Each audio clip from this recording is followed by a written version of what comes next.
ನಮಸ್ಕಾರ. ಮುಖ್ಯಾಂಶಗಳು. ದೇಶದಲ್ಲಿ ಕೊರೋನಾ ಸೋಂಕು ಪಾಸಿಟಿವಿಟಿ ದರ 4.8ಕ್ಕೆ ಇಳಿಕೆ. ಚೇತರಿಕೆ ಪ್ರಮಾಣ 95ಕ್ಕಿಂತಲೂ ಹೆಚ್ಚು. ಕೇಂದ್ರ ಆರೋಗ್ಯ ಸಚಿವಾಲಯ. ರೈತರಿಗೆ ಅಗತ್ಯವಿರುವ ಬಿತ್ತನೆ ಬೀಜ, ರಸಗೊಬ್ಬರ ಪೂರೈಕೆಗೆ ಕ್ರಮ. ಪ್ರಧಾನಮಂತ್ರಿ ಕಿಸಾನ್ ಸಮ್ಮಾನ್ ನಿಧಿಯಡಿ 54 ಕೋಟಿ ರೂಪಾಯಿಗೂ ಅಧಿಕ ಆರ್ಥಿಕ ನೆರವು. ಬಿಸಿ ಪಾಟೀಲ್. ಶಾಲಾ ಶುಲ್ಕ ಸಂಘರ್ಷ ಬಗೆಹರಿಸುವುದು ಅತ್ಯಗತ್ಯ.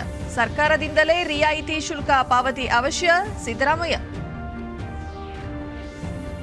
ಹಾಗೂ ಕತಾರ್ ಉಪಪ್ರಧಾನಿ ರಹಮಾನ್ ಅಲ್ ಥಾನಿ ಅವರೊಂದಿಗೆ ವಿದೇಶಾಂಗ ಸಚಿವ ಎಸ್ ಜೈಶಂಕರ್ ಸಭೆ. ದ್ವಿಪಕ್ಷೀಯ ಸಹಕಾರ, ಪ್ರಾದೇಶಿಕ ವಿಚಾರಗಳ ಕುರಿತು ಚರ್ಚೆ. ವಾರ್ತೆಗಳ ವಿವರ. ಕಳೆದ 75 ದಿನಗಳಿಂದ ದೇಶದ ವಿವಿಧ ರಾಜ್ಯಗಳಲ್ಲಿ ಕೋವಿಡ್ ಪ್ರಕರಣಗಳ ಗಣನೀಯ ಕುಸಿತ ಕಂಡುಬಂದಿದೆ. ಈ ಮೂಲಕ ದೇಶದಲ್ಲಿ ಒಟ್ಟಾರೆ ಕೋವಿಡ್ ಪ್ರಕರಣಗಳ ಕುಸಿತವಾಗುತ್ತಿದೆ ಎಂದು ಕೇಂದ್ರ ಆರೋಗ್ಯ ಸಚಿವಾಲಯದ ಜಂಟಿ ಕಾರ್ಯದರ್ಶಿ ಲವ್ ಅಗರ್ವಾಲ್ ಹೇಳಿದ್ದಾರೆ. ದೇಶದ ಅನೇಕ ರಾಜ್ಯಗಳಲ್ಲಿ ಸಕ್ರಿಯ ಪ್ರಕರಣಗಳಲ್ಲಿ ಕುಸಿತವಾಗುತ್ತಿದೆ. ಚೇತರಿಕೆ ಪ್ರಮಾಣ ಇದೀಗ 95ಕ್ಕೂ ಅಧಿಕವಾಗಿರುವುದು ಉತ್ತಮ ಬೆಳವಣಿಗೆಯಾಗಿದೆ. ದೇಶಾದ್ಯಂತ ಕೋವಿಡ್ ಪರೀಕ್ಷೆಗಳನ್ನು ಹೆಚ್ಚಿಸುವುದರ ಮೂಲಕ ಸೋಂಕಿತರನ್ನು ಸಕಾಲದಲ್ಲಿ ಗುರುತಿಸಿ ಚಿಕಿತ್ಸೆ ನೀಡಲಾಗುತ್ತಿದೆ. ಮುಖ್ಯವಾಗಿ ಪಾಸಿಟಿವಿಟಿ ಪ್ರಮಾಣ ತುಂಬಾ ಕಡಿಮೆಯಾಗುತ್ತಿದೆ. ಅನೇಕ ರಾಜ್ಯಗಳಲ್ಲಿ ಈ ಪ್ರಮಾಣ 5ಕ್ಕಿಂತ ಕಡಿಮೆಯಾಗಿದೆ. ಆತಂಕಕಾರಿ ವಿಷಯವೆಂದರೆ 2ನೇ ಅಲೆಯಲ್ಲಿ ವಯಸ್ಕರು ಸೋಂಕಿಗೆ ಒಳಗಾಗಿದ್ದಾರೆ. 3ನೇ ಅಲೆಯಲ್ಲೂ ಮಕ್ಕಳು, ವಯಸ್ಕರು ಸೋಂಕಿಗೆ ಒಳಗಾಗಲಿದ್ದಾರೆ ಎಂಬ ಭೀತಿ ಇದೆ. ಈ ಆತಂಕವನ್ನು ದೂರ ಮಾಡಲು ಮುನ್ನೆಚ್ಚರಿಕೆ ಮತ್ತು ಮಾರ್ಗಸೂಚಿಗಳನ್ನು ಕಡ್ಡಾಯವಾಗಿ ಮುಂದುವರೆಸಬೇಕು. ಮೊದಲನೇ ಅಲೆಯಲ್ಲಿ 1 ರಿಂದ 10 ವರ್ಷದೊಳಗಿನ 3.28ರಷ್ಟು ಮಕ್ಕಳು ಸೋಂಕಿಗೆ ಒಳಗಾಗಿದ್ದರು. 2ನೇ ಅಲೆಯಲ್ಲಿ ಈ ಪ್ರಮಾಣ 8.03ಕ್ಕೆ ಏರಿದೆ ಎಂದು ಹೇಳಿದರು. ದೇಶಾದ್ಯಂತ ಕೋವಿಡ್ ಲಸಿಕೆ ಪಡೆಯಲು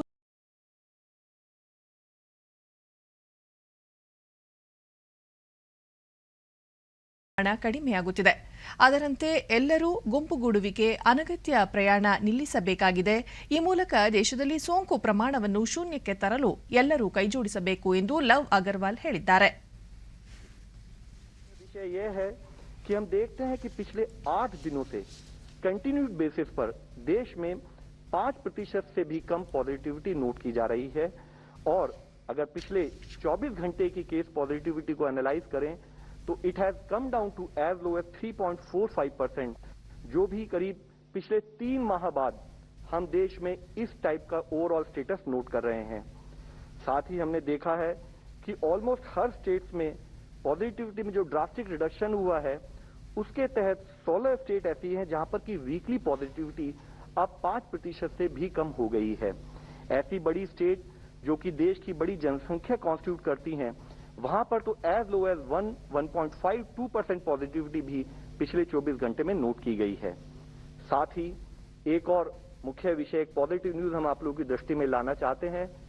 फील्ड स्थाई पर हमारे कार्यकर्ताओं के एफर्ट्स ने government of India, state government के कंबाइंड एफर्ट्स के साथ करते हुए हम लोगों ने 26 करोड़ का एक benchmark in terms of overall vaccine doses आज कंप्लीट किया है. मध्याह्न आज हमने आफ्टरनून के समय में यह फिगर भी कंप्लीट किया कि 26 करोड़ से ज्यादा लोग इस देश में वैक्सीन डोजेज ले चुके हैं, जिसमें health care worker, frontline worker, people above 45 years of age जो कि हमारे प्रायोरिटी ग्रुप्स हैं, उनमें 1.7 crore doses, 2.58 crore doses and 17.24 crore doses भी उनको दी जा चुकी हैं. हमारा युवा वर्ग हो, वह अगर बाहर भी निकले, कोई भी ट्रैवल करे या कोई पब्लिक ट्रांसपोर्ट का इस्तेमाल करे तो उसको क्या प्रिकॉशंस रखनी है, यह बहुत आवश्यक है. नहीं तो जैसे कि कई बार कहा गया है, जो कुछ संजोया है, जो कुछ पाया है, वह हम फिर से खो सकते हैं. इस बीमारी के बारे में माननीय प्रधानमंत्री जी ने कहा है एक इनविजिबल एनिमी है. इसको हमें कंट्रोल करने के लिए पूरी प्रिकॉशन सतत तरीके से लेनी पड़ेगी, जिसके लिए हम आपसे रिक्वेस्ट करना चाहते हैं और आपके द्वारा सबसे रिक्वेस्ट करना चाहते हैं कि जहां तक हो सके ट्रांसपोर्टेशन, पब्लिक ट्रांसपोर्टेशन का यूजेज कम करें. जरूरी हो तो वॉक के थ्रू या साइक्लिंग कर लें. ಪ್ರಧಾನಿ ನರೇಂದ್ರ ಮೋದಿ ಅವರು ಕಳೆದ ರಾತ್ರಿ ಮರುಭೂಮಿಯಾಗುವಿಕೆ, ಭೂ ಸವಕಳಿ ಮತ್ತು ಬರ ಕುರಿತಂತೆ ವಿಶ್ವಸಂಸ್ಥೆಯ ಉನ್ನತ ಮಟ್ಟದ ಸಂವಾದವನ್ನು ಉದ್ದೇಶಿಸಿ ಮಾತನಾಡಿದರು. ಭೂಮಿ ಎಲ್ಲರ ಜೀವನ ಮತ್ತು ಜೀವನೋಪಾಯ ಬೆಂಬಲಿಸುವ ಆಧಾರ ಸ್ತಂಭವಾಗಿದೆ. ಜೀವಜಾಲ ಅದರ ಜೊತೆ ಹೊಂದಿಕೊಂಡಿದ್ದು ಇಂದು ವಿಶ್ವದ 3/2 ಪ್ರದೇಶವನ್ನು ಭೂ ಸವಕಳಿ ಬಾಧಿಸುತ್ತಿದೆ. ಇದನ್ನು ಹೀಗೆ ಬಿಟ್ಟರೆ ಸಮಾಜ, ಆರ್ಥಿಕತೆ, ಆಹಾರ ಭದ್ರತೆ, ಆರೋಗ್ಯ, ಸುರಕ್ಷತೆ ಮತ್ತು ಜೀವನದ ಗುಣಮಟ್ಟದ ಮೂಲ ತಳಹದಿಗೆ ಧಕ್ಕೆಯಾಗುತ್ತದೆ ಎಂದರು. ಭೂಮಿಯ ಮೇಲೆ ಹಾಗೂ ಅದರ ಸಂಪನ್ಮೂಲ ಮೇಲಿನ ಒತ್ತಡ ತಗ್ಗಿಸಬೇಕಾಗಿದೆ. ಭಾರತ ಸದಾ ಭೂಮಿಗೆ ಮಹತ್ವ ನೀಡುತ್ತಿದೆ.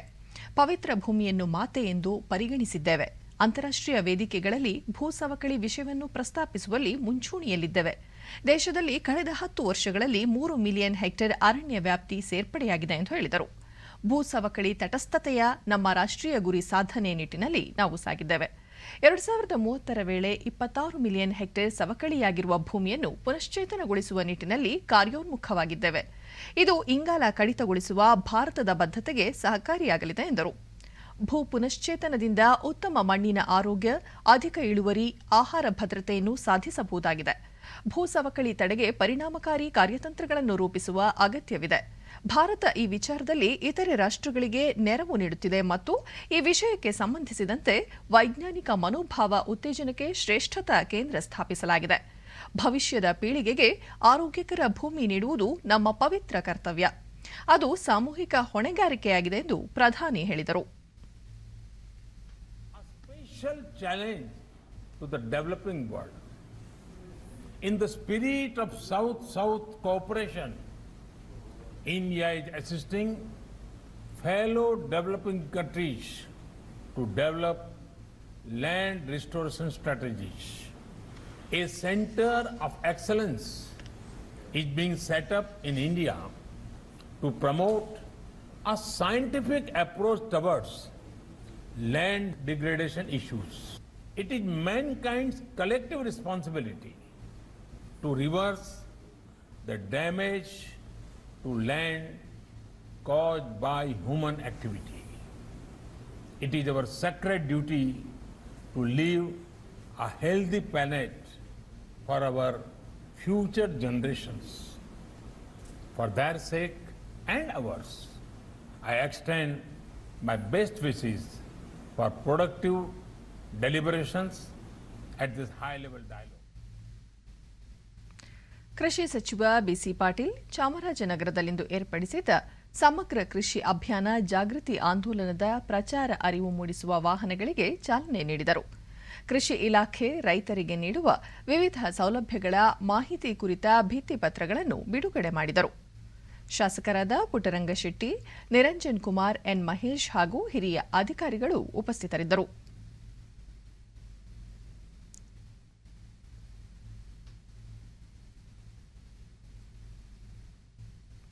ನಂತರ ಬಿಸಿ ಪಾಟೀಲ್ ಕೇಂದ್ರ ಸರ್ಕಾರದ ಪ್ರಧಾನಮಂತ್ರಿ ಕಿಸಾನ್ ಸಮ್ಮಾನ್ ನಿಧಿ ಅಡಿಯಲ್ಲಿ 2020-21ನೇ ಸಾಲಿನಲ್ಲಿ ರಾಜ್ಯದ 1,08,605 ಫಲಾನುಭವಿಗಳಿಗೆ 54,93,22,000 ರೂಪಾಯಿ ಆರ್ಥಿಕ ನೆರವು ನೀಡಲಾಗಿದೆ.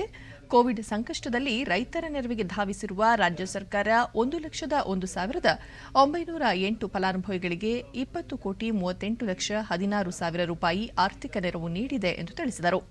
ಮುಂಗಾರು ಹಂಗಾಮಿನಲ್ಲಿ ರೈತರಿಗೆ ಅಗತ್ಯವಿರುವ ರಸಗೊಬ್ಬರ, ಬಿತ್ತನೆ ಬೀಜ, ಕೃಷಿ ಯಂತ್ರೋಪಕರಣಗಳು ಸೇರಿದಂತೆ ವಿವಿಧ ಸೌಲಭ್ಯಗಳನ್ನು ಒದಗಿಸಲು ಇಲಾಖೆಯ ಅಧಿಕಾರಿಗಳಿಗೆ ಸೂಚನೆ ನೀಡಲಾಗಿದೆ. 2020-21ನೇ ಸಾಲಿನಲ್ಲಿ ಜಿಲ್ಲೆಯ 15,000ಕ್ಕೂ ಹೆಚ್ಚು ರೈತರಿಗೆ 167 ಲಕ್ಷ ರೂಪಾಯಿ ವೆಚ್ಚದ ಟಾರ್ಪಲಿನ್ ವಿತರಣೆ ಮಾಡಲಾಗಿದೆ. ಹೈಟೆಕ್ ಕೃಷಿ ಯಂತ್ರೋಪಕರಣಗಳ ವಿತರಣೆ ಯೋಜನೆಯಡಿ 4,006 ಫಲಾನುಭವಿಗಳಿಗೆ 533 ಲಕ್ಷ ರೂಪಾಯಿ ನೆರವು ನೀಡಲಾಗಿದೆ ಎಂದು ವಿವರಿಸಿದರು. ಒಟ್ಟು 533 ಲಕ್ಷ ಅಂದ್ರೆ 5,33 ಲಕ್ಷದ ಸಬ್ಸಿಡಿ ಕೊಡುವಂತ ಹೈಟೆಕ್ ಉಪಕರಣಗಳನ್ನು ಕೂಡ ಕೊಟ್ಟಿದ್ದಾರೆ. ಲಘು ನೀರಾವರಿಯಲ್ಲಿ 6,916 ಫಲಾನುಭವಿಗಳಿಗೆ 1,053 ಲಕ್ಷ ಅಂದ್ರೆ 10,53 ಲಕ್ಷ ನಾವು ಸಬ್ಸಿಡಿ ಅಂದ್ರೆ 90% ಸಬ್ಸಿಡಿಯನ್ನ ನಾವು ಕೇಂದ್ರ ಮತ್ತು ರಾಜ್ಯ ಸರ್ಕಾರದಿಂದ ಕೊಡುವಂತ ಕೆಲಸ ಇವತ್ತು ಮಾಡಿದೆ.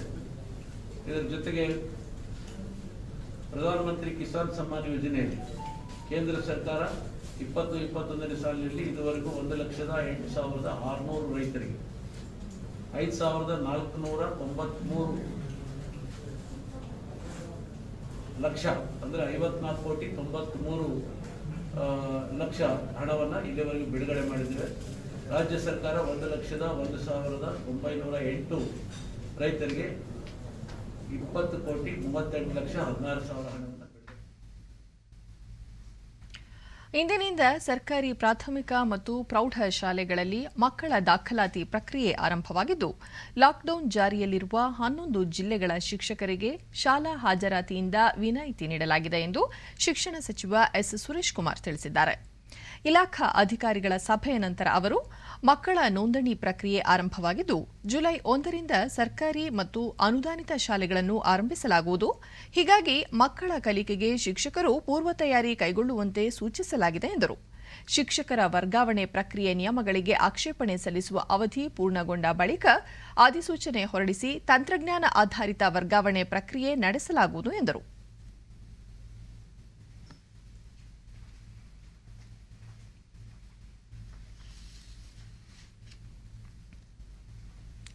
ಶುಲ್ಕ ವಿಚಾರದಲ್ಲಿ ಪೋಷಕರು ಮತ್ತು ಶಾಲಾ ಆಡಳಿತ ಮಂಡಳಿಗಳ ನಡುವೆ ಉಂಟಾಗಿರುವ ಸಂಘರ್ಷವನ್ನು ತಕ್ಷಣ ನಿವಾರಿಸುವಂತೆ ವಿಧಾನಸಭೆಯ ವಿರೋಧ ಪಕ್ಷದ ನಾಯಕರಾದ ಸಿದ್ದರಾಮಯ್ಯ ಸರ್ಕಾರವನ್ನು ಒತ್ತಾಯಿಸಿದ್ದಾರೆ. ಈ ಸಂಬಂಧ ಮುಖ್ಯಮಂತ್ರಿಗೆ ಪತ್ರ ಬರೆದಿರುವ ಅವರು, ಪೋಷಕರು ಪಾವತಿಸಬೇಕಾದ ರಿಯಾಯಿತಿ ಶುಲ್ಕವನ್ನು ಸರ್ಕಾರವೇ ನಿರ್ಧರಿಸಬೇಕು ಮತ್ತು ಸರ್ಕಾರದ ನಿರ್ಧಾರ ಕಟ್ಟುನಿಟ್ಟಿನ ಜಾರಿಯಾಗುವಂತೆ ಕ್ರಮ ವಹಿಸಬೇಕು. ಬೋಧಕ ಮತ್ತು ಬೋಧಕೇತರ ಸಿಬ್ಬಂದಿಗೆ ತಡೆ ಹಿಡಿದಿರುವ ಸಂಬಳ ನೀಡಬೇಕು ಎಂದು ಆಗ್ರಹಿಸಿದ್ದಾರೆ. ಕೊರೋನಾ ಕಾರಣದಿಂದಾಗಿ ಕಳೆದ ವರ್ಷದಿಂದ ಮಕ್ಕಳು ಶಾಲೆಗಳಿಗೆ ಹೋಗಲು ಸಾಧ್ಯವಾಗಲೇ ಇಲ್ಲ. ತರಗತಿಗಳು ನಡೆಯಲಿಲ್ಲವೆಂದು ಖಾಸಗಿ ಶಾಲಾ ಕಾಲೇಜುಗಳು ಶಿಕ್ಷಕರಿಗೆ ಸಂಬಳವನ್ನು ನೀಡಿಲ್ಲ. ಸಂಬಳವಿಲ್ಲದೆ ಸಂಕಷ್ಟ ಅನುಭವಿಸುತ್ತಿರುವ ಶಿಕ್ಷಕರು ಮನ್ರೇಗಾ ಕೂಲಿ ಕಾರ್ಮಿಕರಾಗಿ, ಕೆಲವರು ಹೆಣ್ಣು ತರಕಾರಿ ವ್ಯಾಪಾರಿಗಳಾಗಿದ್ದು, ಇಂತಹ ಪರಿಸ್ಥಿತಿಯಲ್ಲಿ ಖಾಸಗಿ ಶಾಲೆ ಕಾಲೇಜುಗಳು ವಿದ್ಯಾರ್ಥಿಗಳ ಶುಲ್ಕದಲ್ಲಿ ವಿನಾಯಿತಿ ನೀಡಬೇಕೆಂದು ಪೋಷಕರು ಒತ್ತಾಯ ಮಾಡುತ್ತಿದ್ದಾರೆ ಎಂದು ಹೇಳಿದ್ದಾರೆ. ತಕ್ಷಣ ಸರ್ಕಾರ ಶುಲ್ಕ ವಿಚಾರದಲ್ಲಿ ತನ್ನ ನಿಲುವು ಏನು ಎಂಬುದನ್ನು ಸ್ಪಷ್ಟಪಡಿಸಬೇಕು ಮತ್ತು ಶುಲ್ಕದ ಪ್ರಮಾಣವನ್ನು ಸರ್ಕಾರವೇ ನಿರ್ಧರಿಸಿ ತನ್ನ ನಿರ್ಧಾರ ಕಟ್ಟುನಿಟ್ಟಾಗಿ ಜಾರಿಯಾಗುವಂತೆ ಕ್ರಮ ವಹಿಸಬೇಕು ಎಂದು ಸಿದ್ದರಾಮಯ್ಯ ಆಗ್ರಹಿಸಿದ್ದಾರೆ. ಕಲಬುರಗಿ ಜಿಲ್ಲಾಡಳಿತ ಆರ್ಟ್ ಆಫ್ ಲಿವಿಂಗ್ ಸಹಯೋಗದೊಂದಿಗೆ ಕೋವಿಡ್ ಪುನರ್ಚೇತನ ಅಭಿಯಾನ ಹಮ್ಮಿಕೊಂಡಿದೆ. ಜಿಲ್ಲೆಯ ಆರೋಗ್ಯ ಪುನರ್ಚೇತನ ಕೇಂದ್ರದಲ್ಲಿ ಕೋವಿಡ್-19 ಸೋಂಕಿನಿಂದ ಗುಣಮುಖರಾದವರಿಗೆ ಧೈರ್ಯ ಹಾಗೂ ಚೈತನ್ಯ ತುಂಬುವ ಪ್ರಯತ್ನ ಮಾಡಲಾಗುತ್ತಿದ್ದು, ಇದರ ಅಂಗವಾಗಿ ಯೋಗ, ಧ್ಯಾನ ಸೇರಿದಂತೆ ಉತ್ತಮ ಆಹಾರ ಪೂರೈಸಲಾಗುತ್ತಿದೆ.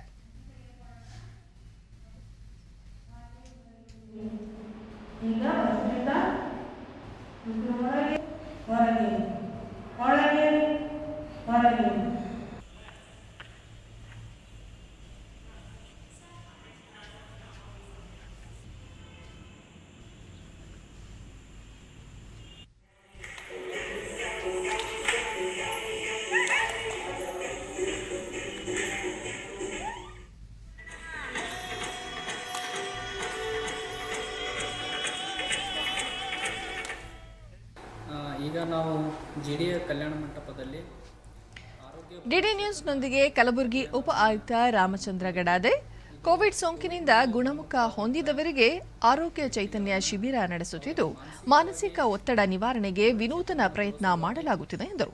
ನುರಿತ ಅನುಭವಿ ವೈದ್ಯರು ಮತ್ತು ಮನೋರೋಗ ತಜ್ಞರಿಂದ ಈ ಒಂದು ಕಾರ್ಯಕ್ರಮವನ್ನು ಹಮ್ಮಿಕೊಂಡಿದ್ದು, ಇದರಲ್ಲಿ ನಾವು ಅವರಿಗೆ 1 ಗಂಟೆಯಿಂದ 1.5 ಗಂಟೆವರೆಗೆ ಅವರಿಗೆ ಒಂದು ಆರೋಗ್ಯ ಶಿಬಿರವನ್ನು ಮಾಡ್ತಾ ಇದ್ದೀವಿ. ಇದರಿಂದ ಅವರಿಗೆ ಮಾನಸಿಕವಾಗಿ ಒಂದು ಸದೃಢವಾಗ್ತಕ್ಕಂಥ ಮನೋಭಾವನೆ ಬೆಳೀತಾ ಇದೆ. ಇಲ್ಲಿ ನಾವು ಅವರಿಗೆ ಬಂದಂಥ ವ್ಯಕ್ತಿಗಳಿಗೆ ಡ್ರೈ ಫ್ರೂಟ್ಸು ಮತ್ತು ಸ್ಪೈರೋಮೀಟರು ಮತ್ತು ಕಿಟ್ಗಳನ್ನು ಕೊಟ್ಟು ಅವರಿಗೆ ಮಾನಸಿಕವಾಗಿ ಬಲಿಷ್ಠರಾಗ್ತಕ್ಕಂಥ ಒಂದು ಸೌಲಭ್ಯವನ್ನು ಮಾಡ್ತಾ ಇದ್ದೀವಿ. ಲಾಕ್ಡೌನ್ ನಂತರ ರಾಯಚೂರು ಜಿಲ್ಲೆಯ ಕೃಷಿ ಉತ್ಪನ್ನ ಮಾರುಕಟ್ಟೆ ಸಮಿತಿಯಲ್ಲಿ ಚಟುವಟಿಕೆಗಳು ಆರಂಭವಾಗಿರುವುದು ರೈತರಿಗೆ ಅನುಕೂಲವಾಗಿದೆ. ಮಾರುಕಟ್ಟೆಯಲ್ಲಿ 90ಕ್ಕೂ ಹೆಚ್ಚು ಕೃಷಿ ಉತ್ಪನ್ನಗಳ ವಹಿವಾಟು ನಡೆಯುತ್ತಿದ್ದು, ಮುಂಜಾನೆ 6ರಿಂದ ಮಧ್ಯಾಹ್ನ 2 ಗಂಟೆಯವರೆಗೆ ಮಾರುಕಟ್ಟೆಯ ವ್ಯವಹಾರಕ್ಕೆ ಅನುವು ಮಾಡಿಕೊಡಲಾಗಿದೆ.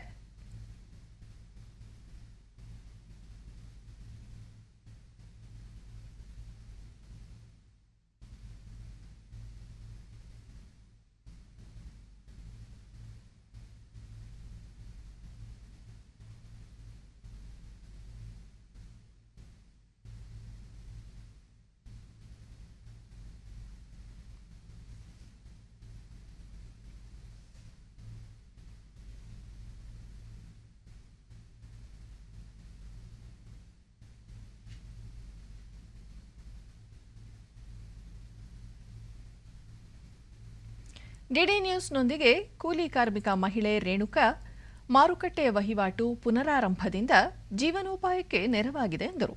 ಏನು ಕೂಲಿ ಕೊಡ್ದಿಲ್ಲ ಸರ್, ಅಂಗಡಿದಾಗ ಏನು ಕೊಡ್ದಿಲ್ಲ. 2 ದಿವಸ ಆಯ್ತು ಅಷ್ಟೇ. ಶಾಲೆ ಇರ್ಬೇಕು ನೋಡಿ ಸರ್ ನಮ್ಗಂದ್ರೆ. ಯಾಕಂದ್ರೆ ಸಣ್ಣ ಸಣ್ಣ ಹುಡುಗರು ಇರ್ತಾರ ಮನೆಯಲ್ಲಿ, ಗಂಡು ಮಕ್ಕಳಿಲ್ಲ ನಮ್ಗೆ, ಯಾರು ದುಡಿಯೋರಿಲ್ಲ ಅಂತ ಚಾಲು ಮಾಡ್ರಿ. ರೈತ ಸೀಪೂರು ಗಂಗಪ್ಪ ಜಾಗೀರ ವೆಂಕಟಪೂರು ಮಾರುಕಟ್ಟೆಯಲ್ಲಿ ಕೃಷಿ ಉತ್ಪನ್ನಗಳಿಗೆ ಉತ್ತಮ ಬೆಲೆ ದೊರೆಯುತ್ತಿದೆ ಎಂದು ತಿಳಿಸಿದರು. ರೈತರಿಗೆ ಭಾಳ ತೊಂದರೆ ಆಗಿತ್ತು ಸರ್, ಅದಕ್ಕೋಸ್ಕರ ಈಗ ಗಂಜು ಚಾಲಾಗಿದೆ ಸರ್, ಈಗ ನಮ್ಗೆ ಅನುಕೂಲ ಆಗಿದೆ ಸರ್. ಸ್ವಲ್ಪ ರೇಟ್ ಗೀಟನ್ನು ಚೆನ್ನಾಗಿ ಹೋದ್ರೆ ಆಯ್ತು ಸರ್. ನಮ್ಮದು ಬಂದಿದ್ದಾಗ ಈ ದುಡ್ಡಿನ ಸಾಲಾಗಿಲ್ಲ, ಭಾಳ ಪ್ರಾಬ್ಲಮ್ ಆಗಿತ್ತು ಸರ್. ಎಲ್ಲ ಕೊಡೋದು ತಗೊಂಬೋದು, ಮನೆಗೆ ಇಟ್ಕೊಂಡು ಹುಳ ತಕ್ಕಚ್ಚಿದ್ದು ಸರ್ ತೊಗರಿ ಗಿಗರಿ ರೈತರಿಗೆಲ್ಲ. ಹಂಗಾಗಿ ನಾವು ಈಗ ಗಂಜು ಚಾಲಾದದಕ್ಕೆ ನಮ್ಗೆ ಅನುಕೂಲ ಆಗಿದೆ ಸರ್. ರೈತ ಲಕ್ಷ್ಮಣಗೌಡ ಕಡ್ಗಂದೊಡ್ಡಿ ಮಾರುಕಟ್ಟೆಯ ಪ್ರಾರಂಭವಾಗಿರುವುದು ರೈತರು ತಮ್ಮ ಉತ್ಪನ್ನಗಳನ್ನು ಮಾರಾಟ ಮಾಡಲು ಸಹಕಾರಿಯಾಗಿದೆ ಎಂದು ಹೇಳಿದರು. ಜಿಲ್ಲಾಧಿಕಾರಿಗಳು ಸರ್ಕಾರ ಒಂದು ಆದೇಶ ಮಾಡಿದೆ, ಅದು ಬಹಳ ಅನುಕೂಲ ಆಗಿದೆ ರೈತರಿಗೆ. ಯಾಕಂದರೆ ಇವತ್ತಿನ ದಿನ ಟೆಂಡರ್ ಆಗಬಾರ್ದಂತ ಹೇಳ್ಯಾರ. ಟೆಂಡರ್ ಮಾಡ್ತಾರೆ, ಆದರೆ ಟ್ಯಾಕ್ಟರ್ನಲ್ಲೇ ಗಾಡಿ ನಿಂದಿರಿಸಿ ಟ್ಯಾಕ್ಟರ್ನಲ್ಲೇ ನಾವು ವ್ಯಾಪಾರಸ್ಥರಿಗೆ ವ್ಯಾಪಾರ ಕೊಡಬೇಕಂತ ಒಂದು ಮಾನ್ಯ ಜಿಲ್ಲಾಧಿಕಾರಿಗಳು ಆದೇಶ ಮಾಡ್ಯಾರ. ಅದೇ ತರಹ ನಮ್ಮ ದಲ್ಲಾಳಿಗಳು ಟ್ಯಾಕ್ಟರ್ ಮೇಲೇ ಇದು ವ್ಯಾಪಾರ ಮಾಡಿ ಕೊಡ್ತಾರೆ. ಮತ್ತೋರ್ವ ರೈತ ವೆಂಕಟೇಶ್ ಕೃಷಿ ಉತ್ಪನ್ನಗಳನ್ನು ಮಾರಾಟಕ್ಕೆ ತರಲಾಗಿದ್ದು ಉತ್ತಮ ಬೆಲೆ ದೊರೆಯುವ ವಿಶ್ವಾಸವಿದೆ ಎಂದರು. ಇವತ್ತು ತಂದಿದ್ದೀವಿ, ಆದರೆ ಶೇಂಗಿಗೆ ರೇಟೇನೇ ಇಲ್ಲ. ಅಷ್ಟು ಬೆಳೆದು ಮಳೆಗೆ ಎಲ್ಲ ತೆಗೆದು ಎಲ್ಲ ಗೊಬ್ಬರ ಬಿಡ್ತಾಯಿದೆ. ಕೃಷಿ ಉತ್ಪನ್ನ ಮಾರುಕಟ್ಟೆ ಸಮಿತಿ ಕಾರ್ಯದರ್ಶಿ ಬಿಎಂ ಶ್ರೀನಿವಾಸ್ ಲಾಕ್ಡೌನ್ ನಂತರ ಕೃಷಿ ಮಾರುಕಟ್ಟೆ ಚಟುವಟಿಕೆ ಆರಂಭವಾಗಿರುವುದು ಕೃಷಿ ಉತ್ಪನ್ನಗಳ ಮಾರಾಟ ಖರೀದಿಗೆ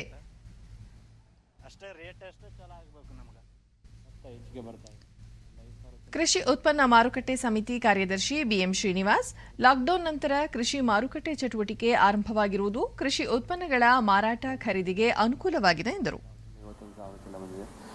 ಭತ್ತ ಒಂದು ಜಾಸ್ತಿ ಆಗ್ಬೋದು ಅಂತ ನನ್ನ ಅಭಿಪ್ರಾಯ. ರೈತರಿಗೆ ತೊಂದರೆ ಅಂದರೆ ದರ ಬಿದ್ದೋಗಿದೆ.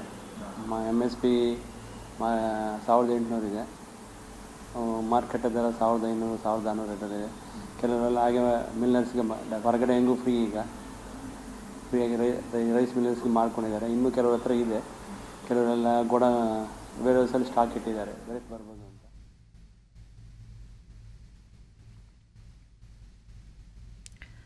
ಕೋವಿಡ್ ಸಂಭಾವ್ಯ 3ನೇ ಅಲೆ ಮಕ್ಕಳ ಮೇಲೆ ಪರಿಣಾಮ ಬೀರಲಿದೆ ಎಂಬ ತಜ್ಞರ ಸೂಚನೆ ಹಿನ್ನೆಲೆಯಲ್ಲಿ ಮಂಡ್ಯ ಜಿಲ್ಲಾಡಳಿತ ಹಾಗೂ ಮಹಿಳಾ ಮತ್ತು ಮಕ್ಕಳ ಅಭಿವೃದ್ಧಿ ಇಲಾಖೆ ಮುಂಜಾಗ್ರತಾ ಕ್ರಮವಾಗಿ ಮಕ್ಕಳ ಕೋವಿಡ್ ಆರೈಕೆ ಕೇಂದ್ರಗಳನ್ನು ಸಜ್ಜುಗೊಳಿಸುತ್ತಿದೆ. ಸೋಂಕು ತಗುಲುವ ಮಕ್ಕಳಿಗೆ ಚಿಕಿತ್ಸೆ ಹಾಗೂ ಆರೈಕೆಗೆ ಪೋಷಕರಿಗೆ ನಗರದಲ್ಲಿರುವ ವಿಕಸನ ಜೋಗುಳ ದತ್ತು ಸೇವಾ ಕೇಂದ್ರದಲ್ಲಿ ಕೊಠಡಿಗಳನ್ನು ಕಾಯ್ದಿರಿಸಲಾಗಿದೆ. ವಿಕಸನ ಕೇಂದ್ರದಲ್ಲಿ ಕಳೆದ 10 ವರ್ಷಗಳಿಂದ ಅನಾಥ ಮಕ್ಕಳು ಆಶ್ರಯ ಪಡೆದಿದ್ದು, ಕೊರೋನಾ ಸೋಂಕಿತ ಮಕ್ಕಳ ಚಿಕಿತ್ಸೆಗಾಗಿ ಅಧಿಕಾರಿಗಳ ಸೂಚನೆ ಮೇರೆಗೆ ಸಕಲ ವ್ಯವಸ್ಥೆ ಮಾಡಿಕೊಳ್ಳಲಾಗುತ್ತಿದೆ.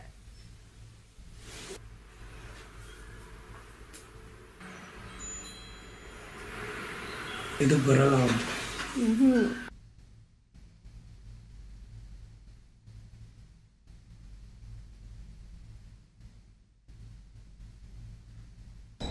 ನ್ಯೂಸ್ನೊಂದಿಗೆ ಮಹಿಳಾ ಮತ್ತು ಮಕ್ಕಳ ಅಭಿವೃದ್ಧಿ ಇಲಾಖೆಯ ಉಪನಿರ್ದೇಶಕ ಎಸ್ ರಾಜಮೂರ್ತಿ 18 ವರ್ಷ ಒಳಗಿನ ಕೊರೋನಾ ಸೋಂಕಿತ ಮಕ್ಕಳಿಗೆ ಚಿಕಿತ್ಸೆ ನೀಡಲು ವಿಕಸನ ಜೋಗುಳ ದತ್ತು ಸೇವಾ ಕೇಂದ್ರದಲ್ಲಿ ಸಕಲ ಸಿದ್ಧತೆ ಮಾಡಿಕೊಳ್ಳಲಾಗಿದೆ. ಸೋಂಕಿಗೆ ಒಳಗಾದ ಪೋಷಕರು ಮಕ್ಕಳನ್ನು ಆರೈಕೆ ಮಾಡಬಹುದಾಗಿದೆ ಎಂದು ತಿಳಿಸಿದರು. ಪ್ರತ್ಯೇಕ ಒಂದು ಸೇವೆಗಳ ಅಗತ್ಯ ಇದ್ದರೆ ಈ ವಿದ್ಯಾರ್ಥಿ ನಿಲಯಗಳನ್ನು ನಾವೀಗಾಗಲೇ ಸೇವಾ ಕೇಂದ್ರಗಳನ್ನಾಗಿ ಗುರುತಿಸಿಕೊಂಡು ಮಾನ್ಯ ಜಿಲ್ಲಾಧಿಕಾರಿಗಳಿಂದ ಕೂಡ ಆದೇಶ ಪಡ್ಕೊಂಡಿದ್ದೀವಿ. ಕೋವಿಡ್ ಸೋಂಕಿತ ಶಿಶು ಯೋಜನಾ ಅಭಿವೃದ್ಧಿ ಅಧಿಕಾರಿ ಚೇತನ್ ಕುಮಾರ್ ಪೋಷಕರು ಸೋಂಕಿಗೆ ಒಳಗಾಗಿದ್ದರೆ ಅಂತಹ ಮಕ್ಕಳನ್ನು ಪಾಲನೆ ಮಾಡಲು ವಿಕಸನ ಕೇಂದ್ರ ಹಾಗೂ ಮೇಲುಕೋಟೆ ಜನಪದ ಸೇವಾ ಸಂಸ್ಥೆಯನ್ನು ಗುರುತಿಸಿದ್ದೇವೆ.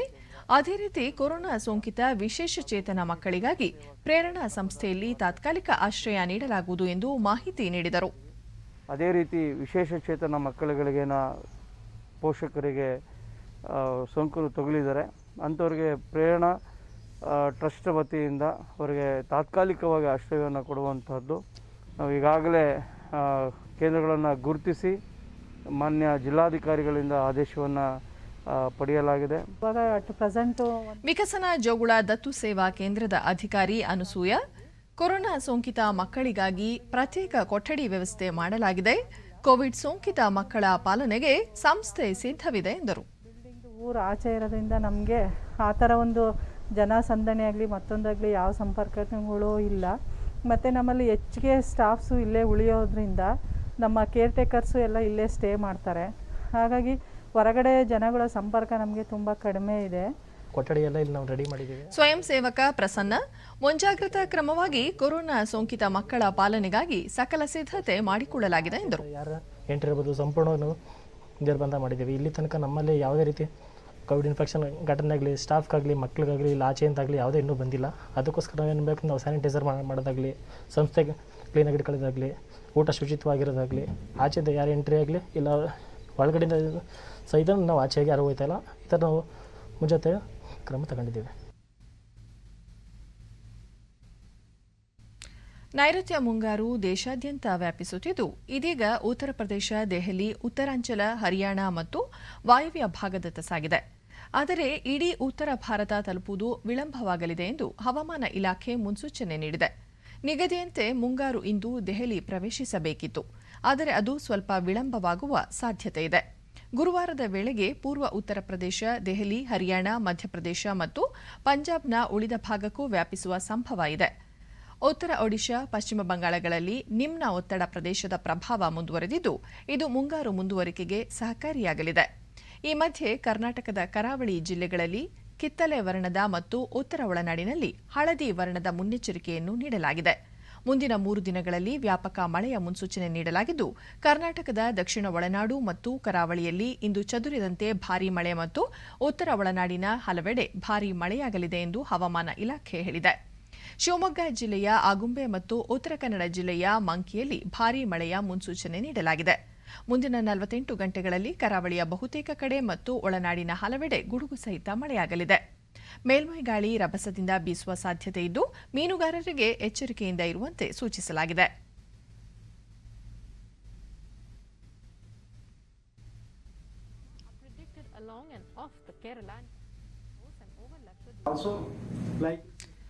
ಹವಾಮಾನ ಇಲಾಖೆಯ ಬೆಂಗಳೂರು ಕೇಂದ್ರ ನಿರ್ದೇಶಕ ಸಿಎಸ್ ಪಾಟೀಲ್, ಕರ್ನಾಟಕದಲ್ಲಿ ಇನ್ನೂ 2-3 ದಿನ ವ್ಯಾಪಕ ಮಳೆಯಾಗಲಿದ್ದು, ಬೆಂಗಳೂರಿನಲ್ಲೂ ಸಹ ಹಗುರದಿಂದ ಕೂಡಿದ ಸಾಧಾರಣ ಮಳೆಯಾಗಲಿದೆ ಎಂದು ತಿಳಿಸಿದ್ದಾರೆ. Light to moderate rainfall during next 2 days. Fishermen are advised not to venture into the sea of Karnataka coast as the winds are strong. ವಿದೇಶಾಂಗ ಸಚಿವ ಎಸ್ ಜೈಶಂಕರ್ 3 ದಿನಗಳ ಕೀನ್ಯಾ ಪ್ರವಾಸ ಮುಗಿಸಿ ಅರಬ್ ರಾಷ್ಟ್ರವಾದ ಕತಾರ್ ತಲುಪಿದ್ದಾರೆ. ಕತಾರ್ ರಾಜಧಾನಿ ದೋಹಾದಲ್ಲಿಂದು ಅಲ್ಲಿನ ಉಪಪ್ರಧಾನಿ ಮತ್ತು ವಿದೇಶಾಂಗ ಖಾತೆ ಸಚಿವ ಮೊಹಮ್ಮದ್ ಬಿನ್ ಅಬ್ದುಲ್ ರಹಮಾನ್ ಅಲ್ ಥಾನಿಯವರನ್ನು ಭೇಟಿ ಮಾಡಿದರು. ಕೋವಿಡ್ ಸಾಂಕ್ರಾಮಿಕದ 2ನೇ ಅಲೆಯಲ್ಲಿ ಕತಾರ್ನ ನೆರವು ಮತ್ತು ಐಕ್ಯತೆ ಪ್ರಶಂಸನೀಯ. ಭೇಟಿಯ ವೇಳೆ ದ್ವಿಪಕ್ಷೀಯ ಸಹಕಾರ ಮತ್ತು ಪ್ರಾದೇಶಿಕ ವಿಷಯಗಳ ಕುರಿತು ಅಭಿಪ್ರಾಯಗಳನ್ನು ವಿನಿಮಯ ಮಾಡಿಕೊಳ್ಳಲಾಯಿತು ಎಂದು ಎಸ್ ಜೈಶಂಕರ್ ತಿಳಿಸಿದ್ದಾರೆ.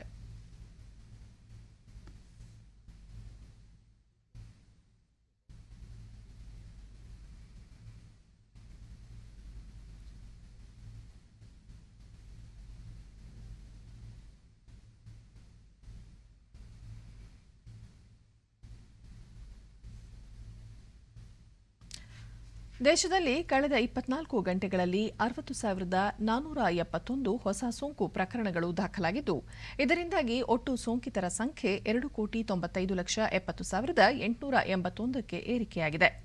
ಇದೇ ಅವಧಿಯಲ್ಲಿ 1,17,525 ಸೋಂಕಿತರು ವಿವಿಧ ಆಸ್ಪತ್ರೆಗಳಿಂದ ಬಿಡುಗಡೆಯಾಗಿದ್ದಾರೆ. ಇದರೊಂದಿಗೆ ಒಟ್ಟಾರೆ ಗುಣಮುಖರಾದವರ ಸಂಖ್ಯೆ 2,82,80,472ಕ್ಕೆ ಹೆಚ್ಚಳವಾಗಿದೆ. ಚೇತರಿಕೆ ಪ್ರಮಾಣ 95.64% ಏರಿಕೆಯಾಗಿದೆ. ಒಟ್ಟು 9,13,378 ಸಕ್ರಿಯ ಪ್ರಕರಣಗಳಿವೆ. ಈ ಪ್ರಮಾಣ 3.09%ರಷ್ಟಿದೆ. 2,276 ಮಂದಿ ಮೃತಪಟ್ಟಿದ್ದು, ಈವರೆಗೆ ಒಟ್ಟು 3,77,031 ಮಂದಿ ಸಾವಿಗೀಡಾಗಿದ್ದಾರೆ. ಈ ಪ್ರಮಾಣ 1.28%ರಷ್ಟಿದೆ.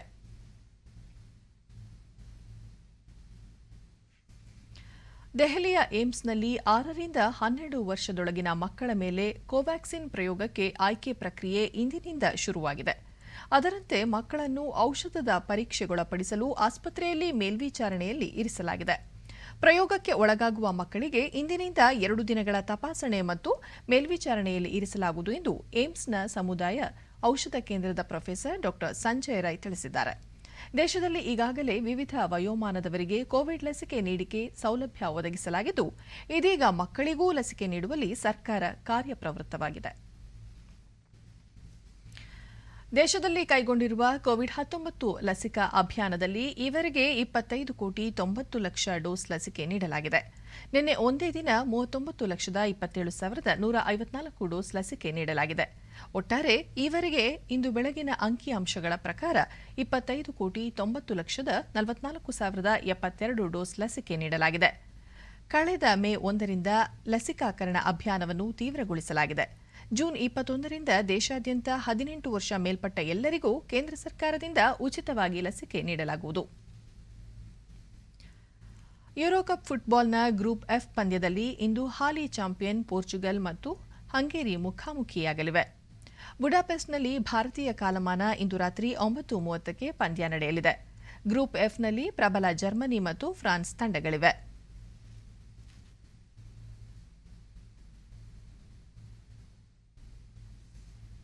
ಪೋರ್ಚುಗಲ್ ತಂಡದಲ್ಲಿ ಕ್ರಿಸ್ಟಿಯಾನೋ ರೊನಾಲ್ಡೋ ಇದ್ದಾರೆ. ಅಂತಾರಾಷ್ಟ್ರೀಯ ಫುಟ್ಬಾಲ್ನಲ್ಲಿ 109 ಗೋಲುಗಳ ದಾಖಲೆಯನ್ನು ಮುರಿಯಲು ರೊನಾಲ್ಡೋ ಕೇವಲ 5 ಗೋಲುಗಳ ಅಂತರದಲ್ಲಿದ್ದಾರೆ.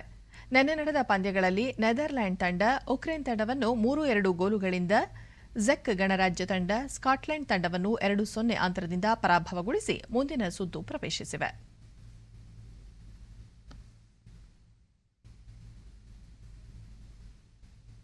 ಕೊನೆಯಲ್ಲಿ ಮತ್ತೊಮ್ಮೆ ಮುಖ್ಯಾಂಶಗಳು.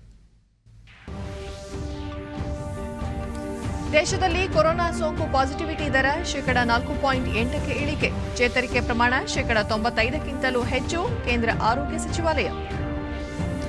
ರೈತರಿಗೆ ಅಗತ್ಯವಿರುವ ಬಿತ್ತನೆ ಬೀಜ, ರಸಗೊಬ್ಬರ ಪೂರೈಕೆಗೆ ಕ್ರಮ. ಪ್ರಧಾನಮಂತ್ರಿ ಕಿಸಾನ್ ಸಮ್ಮಾನ್ ನಿಧಿಯಡಿ 54 ಕೋಟಿ ರೂಪಾಯಿಗೂ ಅಧಿಕ ಆರ್ಥಿಕ ನೆರವು. ಬಿಸಿ ಪಾಟೀಲ್. ಶಾಲಾ ಶುಲ್ಕ ಸಂಘರ್ಷ ಬಗೆಹರಿಸುವುದು ಅತ್ಯಗತ್ಯ. ಸರ್ಕಾರದಿಂದಲೇ ರಿಯಾಯಿತಿ ಶುಲ್ಕ ಪಾವತಿ ಅವಶ್ಯ. ಸಿದ್ದರಾಮಯ್ಯ.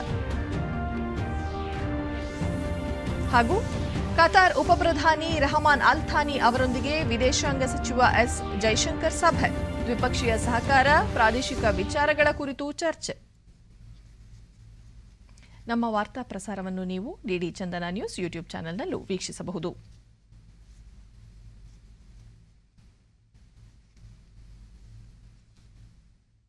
ವೀಕ್ಷಕರೇ, ನಾನು ಈಗ ಸ್ಟುಡಿಯೋದಿಂದ ತೆರಳುತ್ತಿರುವ ಕಾರಣ ಮಾಸ್ಕ್ ಧರಿಸುತ್ತಿದ್ದೇನೆ. ನೀವು ಸಹ ಮನೆಯಿಂದ ಹೊರಹೋಗುವ ಮುನ್ನ ಸರಿಯಾದ ಕ್ರಮದಲ್ಲಿ ತಪ್ಪದೆ ಮಾಸ್ಕ್ ಧರಿಸಿ.